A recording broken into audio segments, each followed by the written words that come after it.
So let's have a go then. Let's find out how easy it is to install this digital trigger unit from T238 that I unboxed the other day.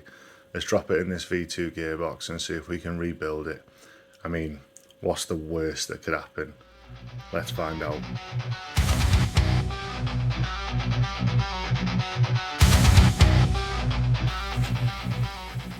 Hi guys, Greg from Davis Armory Airsoft here, and you may have seen in a previous video we did a little unboxing of a T238 trigger unit that's been sent to me from T238 themselves. Thanks to Mike for that.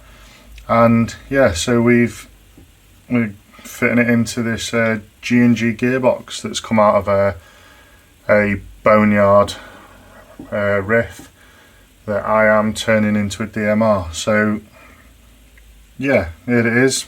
It's gone in quite nicely, to be honest with you. I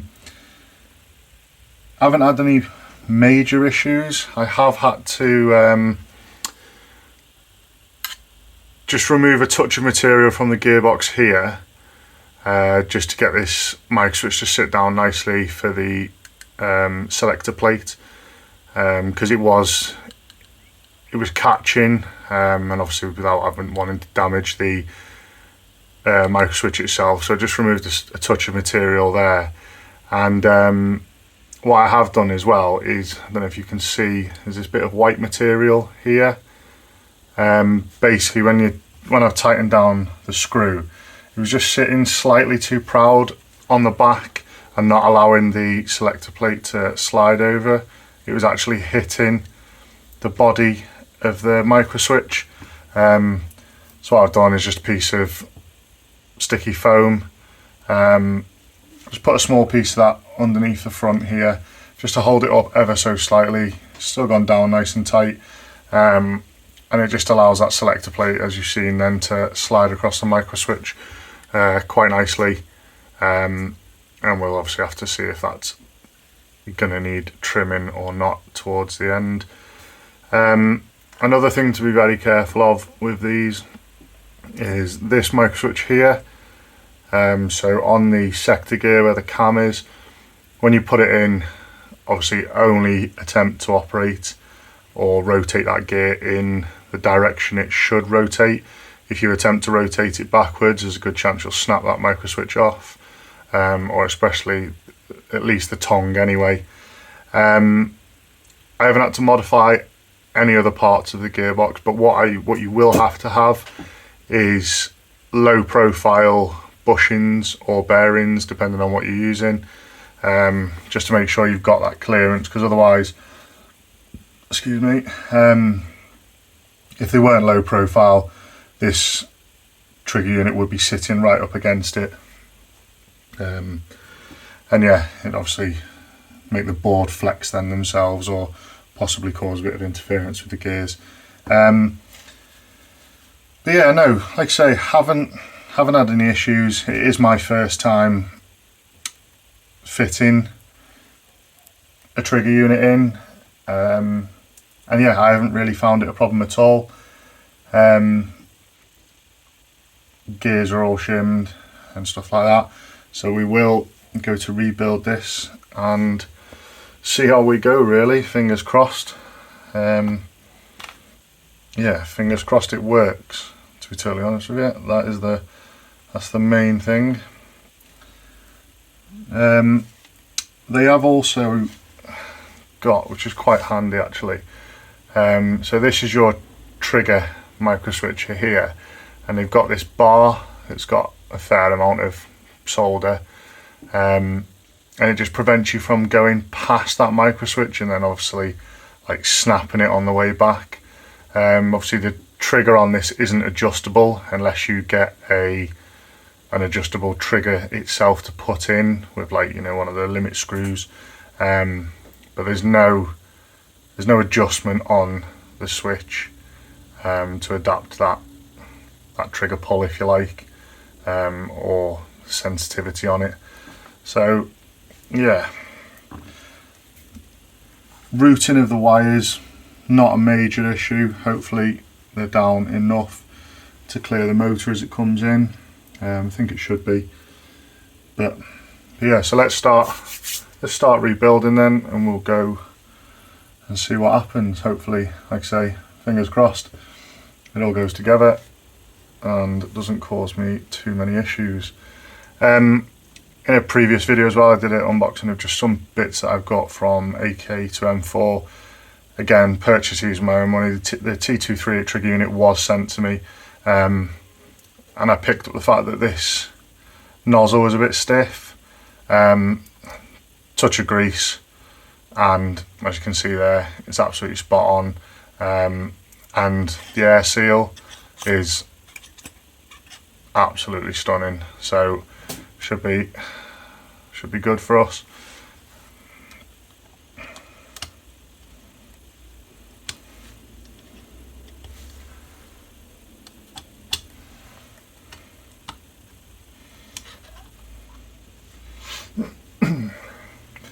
Yeah, so let's go for rebuilding this and see where we're at. I'm sure someone might tell me I used a bit too much grease maybe, or not enough grease, but like I say, it's my first time and everything is going to be trial and error.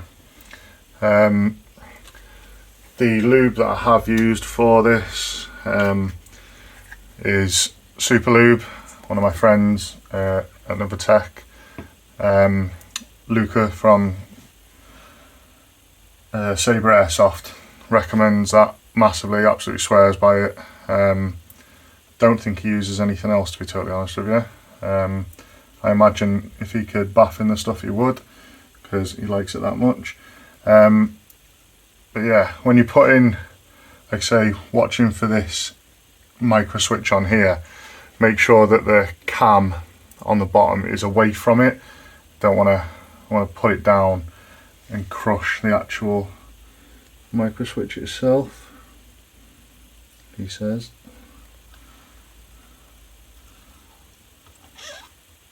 What I have to do is just lift that to drop that in, and then just rotate it around the way it should be, and then we can drop that.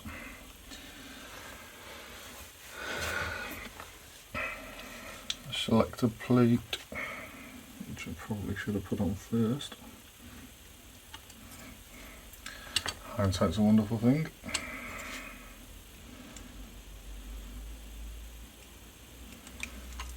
Pull it out and do it actually.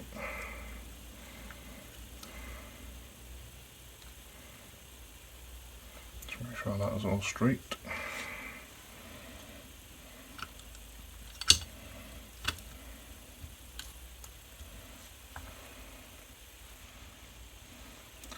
Try to do that way.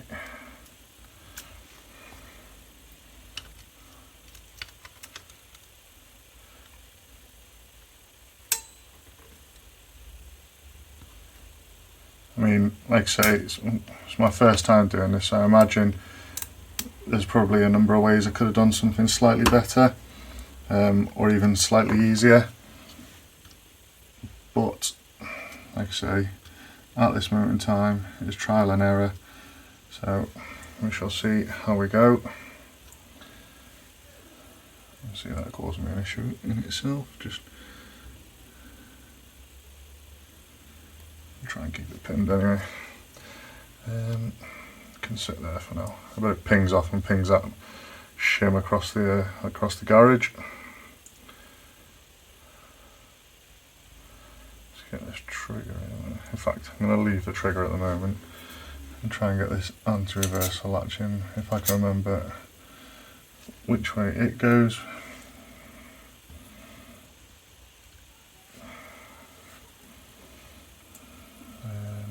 Which I can't. It was an absolute nightmare to play around with it the first time.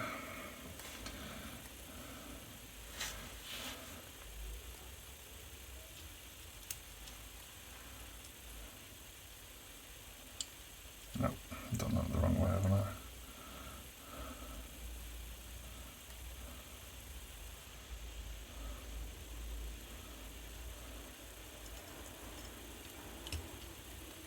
Actually, hold that out of the way.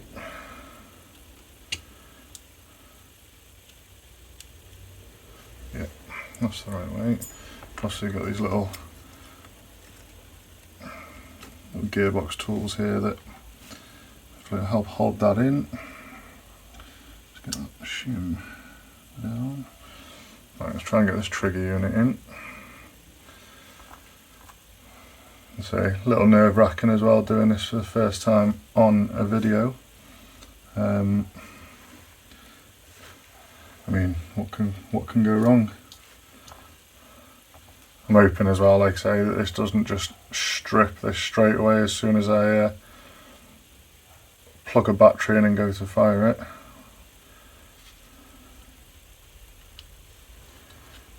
But if it does, then hopefully I can figure out why and learn what not to do for the second time round.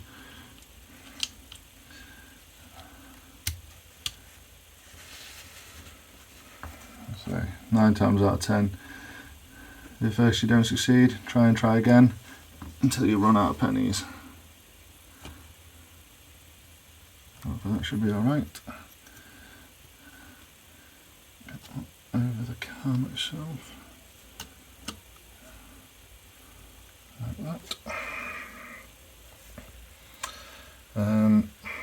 I've got another one of these, but whether this works, so I'm trying to not break that micro switch at the back.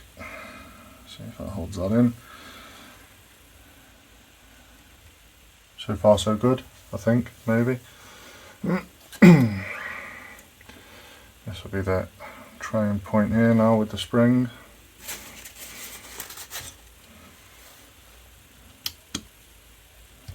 Try and get all that to just sit down properly. There's got to be something else that I've either missed there or something slightly easier to keep that tappet plate down.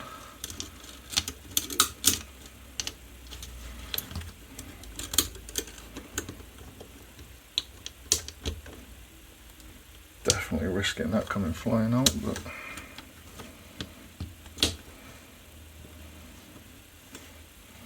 obviously people have said we'll put something in the back.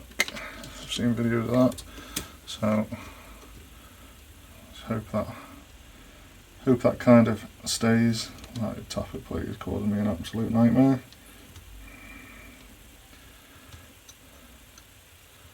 That's just not going to work, is it?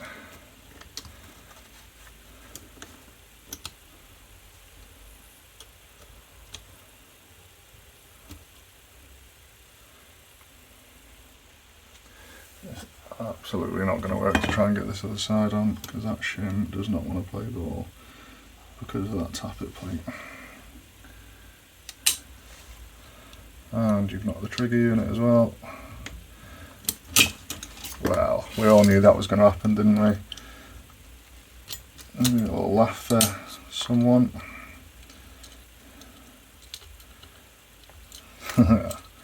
Right, what I might do there is just pause the video, save the pain, and we will come back when I've got it together, hopefully.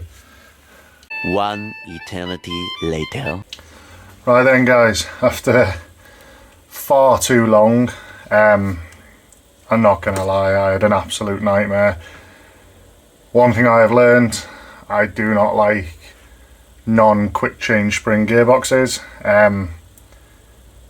Yeah, what an absolute nightmare.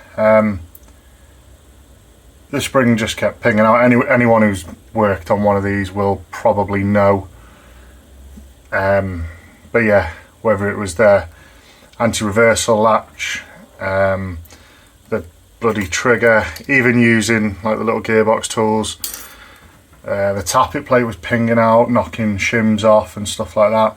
But yeah, so we are finally back together, and that is the T238 installed, and yeah, we're ready to give it a test.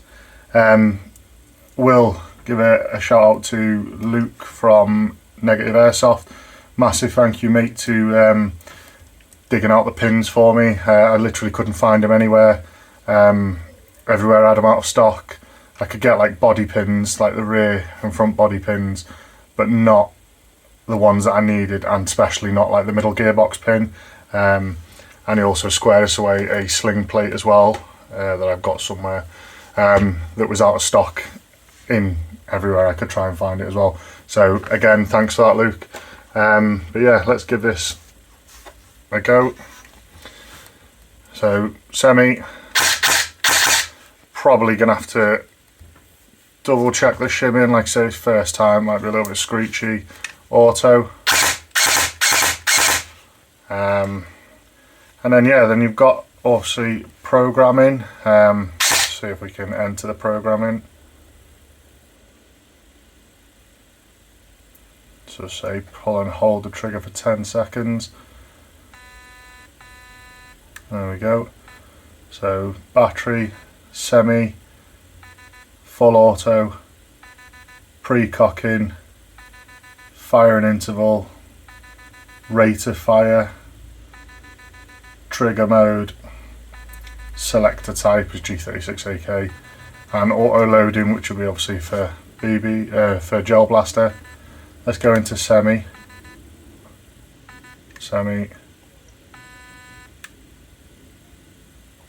That's semi. Let's take it binary. That should be it. Yep. Let's sort out auto.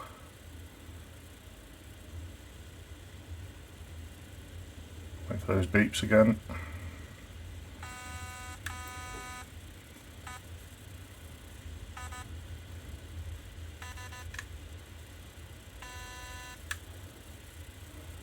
Seems we're going to be making this into a DMR. We'll put it on 3 round burst for now, but obviously it will be. It will obviously go semi once I've finished, but just to give an example, so it should be 3 round burst. So yeah, that is it. Not too bad at all, to be honest with you. Like I say, a little bit fiddly trying to get this gearbox back together. Learning curve, first time for me. And like I say, it'd probably end up coming back apart again, try and sort out those gears, make them sound a little bit quieter. But other than that, I'm pleasantly surprised, to be totally honest with you, with how this has gone. The fact that I've been able to do it myself. And like I say, I'm fairly new into the, I'm not going to use the word teching because I'm not a tech by any means, but into a bit of like self-work, if you like, self-teching, if you like, not obviously other people's riffs, but my own. But yeah, so it is doable. There's plenty of obviously videos out there and stuff like that, plenty of other people's videos. You can go in and like have a look and stuff like that, just to help yourselves out if you do get a little bit stuck. But yeah, so that has been the T238 V2 Digital Trigger Unit, and yeah, like I say, not bad for 40 to 45 quid, depending on where you kind of get it from. And yeah, like I say, obviously there's many a different like MOSFET and trigger unit and stuff out there, but for a cheapish unit, so far so good. So we will thumbs that up, and we will see how it goes in the future with the DMR build that's going on. There'll probably be another episode or another video or two with just kind of finishing that when we get round to it.